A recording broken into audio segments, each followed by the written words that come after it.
Okay, let's just jump right into it. Today we're doing an explainer on a seriously unconventional anthology. It's called God is the Devil with the Ski Mask. Now, on the surface, it looks like your typical collection of extreme speculative fiction. But actually, it serves as this brilliant Trojan horse for some literally life-saving psychological truths. We're going to unpack exactly how this book uses wild, supernatural scenarios to talk about the most grounded, gritty human struggles we all face. And right off the bat, I have to mention the tone, because it is intense. It's perfectly captured by this recurring idea that the flood never leaves.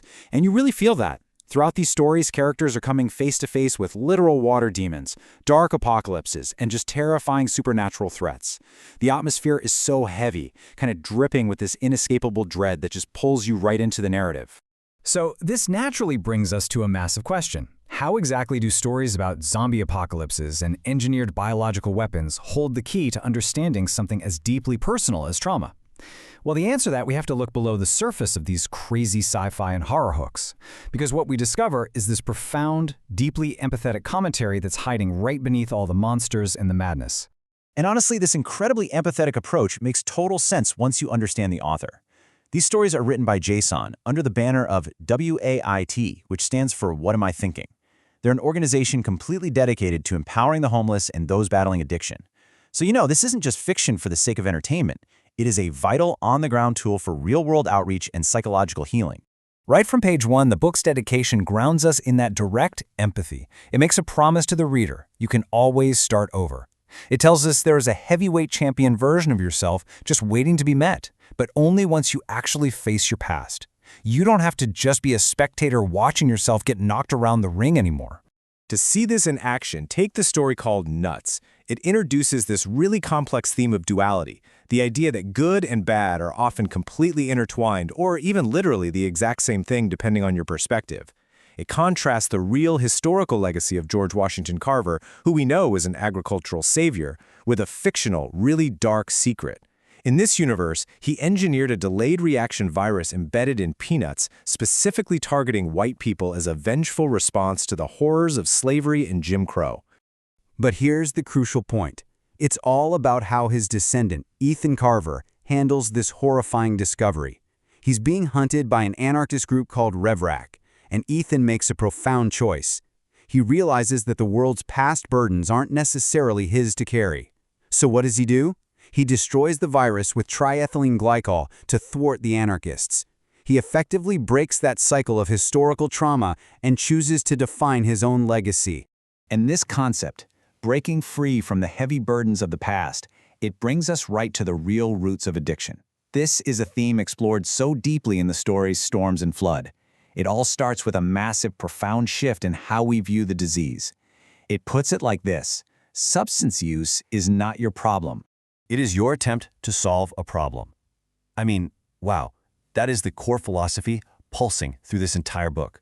Addiction is framed as a misguided survival mechanism. It's basically the armor a person puts on to avoid dealing with a deep underlying trauma. It's not the enemy itself. It's just this frantic attempt to survive the real enemy that's hiding in the past. We see this play out directly in the story Flood. There's a character named Colleen, and she confronts Javier in his dingy motel room. She straight up tells him that hiding in his room and drinking is just his way of avoiding the incredibly hard work of healing. Addiction is just a symptom. Colleen leaves Javier with this powerful realization. The opposite of addiction isn't just sobriety, it's making a real, tangible connection with the world. But of course, things take a dark turn. Javier wanders into a flooded alleyway and learns a tragic lesson from this twisted entity named Peter. Peter tells him it's way easier to just stay safe in the harbor and completely avoid the storm. But Javier realizes that, yeah, ships are safe in the harbor, but that is absolutely not what they are built for. And as Peter transforms into this horrifying water demon, Javier learns a terrifying truth. You simply cannot outrun the flood of your own internal trauma. This devastating reality is echoed perfectly in the story Storms. We meet a counselor named Marley, who tries so hard to help a young man named Chico realize his mindset is the actual problem. Tragically, Chico just can't overcome his demons, and he dies from his drinking. But he leaves behind this heartbreaking note in Marley's notebook. It emphasizes the absolute necessity of self-worth in recovery. You literally have to believe you are worth saving before anyone else can pull you to safety. Now, the book also uses its gritty Washington, D.C. settings as a stark, powerful metaphor for this exact kind of survival. In District of the Dead, we follow two survivors, Bryce and Joan, facing a literal zombie apocalypse right in the Deanwood neighborhood. But the real enemy? It isn't just the undead roaming the streets. It's the human instinct to hesitate, to pause, and to wait around for the perfect moment to act. Bryce realizes that people are just paralyzed by hesitation. He's like, haven't they seen this play out in movies 100 times before? So he teaches Joan a crucial rule for survival. You have got to stop waiting for the perfect moment. Life does not reward people who just stay safe and hide. Survival requires immediate action. You either act right now or you lose everything. And we see this exact same internal paralysis in a much more grounded DC setting in the story The Staircase. Here, we meet a woman named Chloe. She's standing at Union Station, completely overwhelmed by her career setbacks and just the sheer daunting size of the journey ahead of her.